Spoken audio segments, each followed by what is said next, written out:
నిన్న మా పిల్లలు అక్కడికి వాళ్ళ ఫాదర్ దగ్గరికి వెళ్ళారు. మేము వస్తున్నామని కూడా పిల్లలు మెసేజ్ పెట్టడం జరిగింది.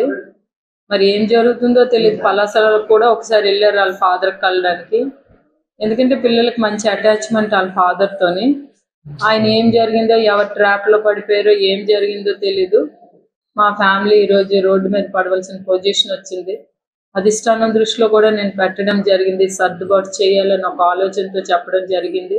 మరి అధిష్టానం దగ్గర ఆయన ఏం చెప్తున్నారో తెలీదు. నా వ్యక్తిగత సమస్య అని చెప్తున్నారా, ఏం సమస్య? ఇది పార్టీ సమస్య కూడా ఉందండి.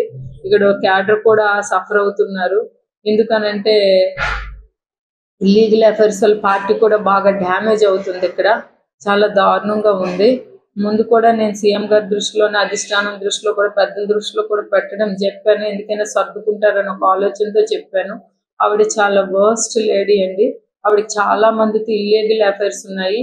ఈ ఇల్లీగల్ అఫైర్స్ తో ఆవిడ డబ్బు సంపాదించుకునే కార్యక్రమం చేసుకుంటుంది. చాలా మంది పిల్లల భవిష్యత్తులను కూడా ఆవిడ తీసింది.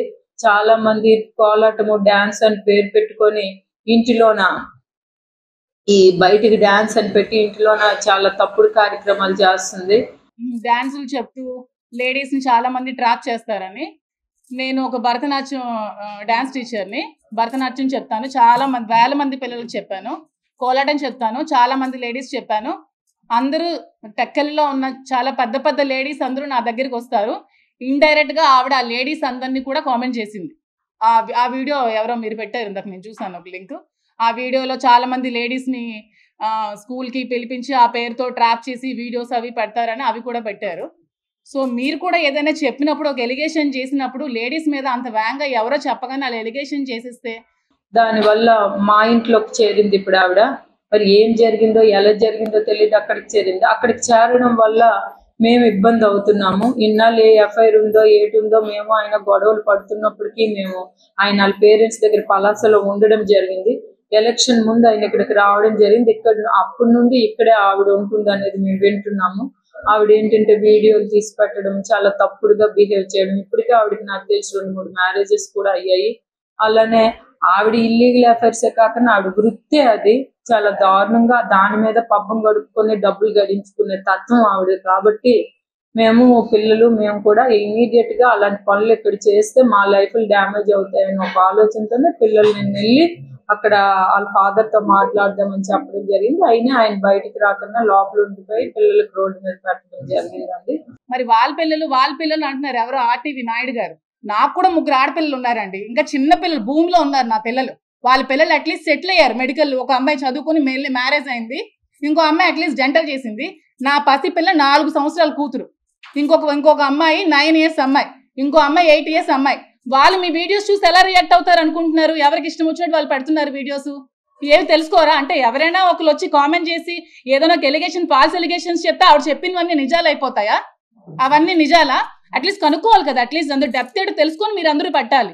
ఖచ్చితంగా దీంట్లో ఏం జరుగుతుంది, ఫ్యాక్ట్ ఏంటి, ఆయన ఎలా ట్రాప్ అయిపోయాడు, ఏం ట్రాప్ అయిపోయాడు, ఆవిడ ఆ క్యాండిడేట్ ఎవరు ఏంటి అనేది మాత్రం పార్టీ దీని మీద దృష్టి పెట్టి అవన్నీ లాక్ కన్నా ఆయన వచ్చేమో రాంగ్ దేవుడు అనుకుని అక్కడ ఒక రకంగా ఇక్కడ పార్టీకి డ్యామేజ్ చేసుకొని పంపు చేసుకొని కార్యకర్తల జీవితాలతో ఆడుకొని, పార్టీ జీవితంతో ఆడుకొని, ప్రజల జీవితాల్లో అక్కడ కుటుంబ జీవితాలతో కూడా ఆడుకొని ఉంటే మాత్రం ఇది చాలా మేజర్ డ్యామేజ్ అవుద్దని నా ఫీలింగ్. శ్రీని గారికి టికెట్ అనౌన్స్ చేసిన తర్వాత, పార్టీలోకి నన్ను ఇన్వైట్ చేసిన తర్వాత సెలబ్రేషన్స్ చేసుకున్నాం. కేక్ కట్ చేసినప్పుడు దగ్గరుండి నాకు కేక్ తినిపించి దగ్గరుండి అన్ని ఆవిడే చేశారు. ఆ వీడియోస్ కూడా ఉన్నాయి, ఆ ఫుటేజ్ అంతా మీకు ఇస్తాం.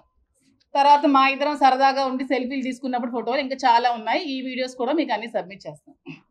సో ఇలా ఈవిడ నాకు పార్టీలోకి పిలవడం జరిగింది. ఈవిడే రమ్మని నాకు బతిమాలడం జరిగింది. నీ అవసరం నాకు చాలా ఉందని చెప్పి నా మీద లేనిపోని నిందలు వేసి శ్రీని గారికి నాకు ఏవేవో ఉన్నాయని ప్రచారం చేసి హైకమాండ్ వరకు తీసుకెళ్లారు. నాకు అక్కడి నుంచి ఇంటెలిజెన్స్ డీజీపీ కూడా నన్ను పిలవడం జరిగింది ఒక 2-3 times. అక్కడ కూడా నేను 2-3 times వెళ్ళడం జరిగింది. వెళ్ళాక ఈ సెటిల్మెంట్లు ఇవన్నీ భార్యాభర్తల గొడవలు అన్నీ జరిగిన తర్వాత ఈ గొడవలతో నాకెందుకు కానీ నేను పార్టీకి రాజీనామా చేస్తానని చెప్పి నేను సైలెంట్గా ఉండడం జరిగింది.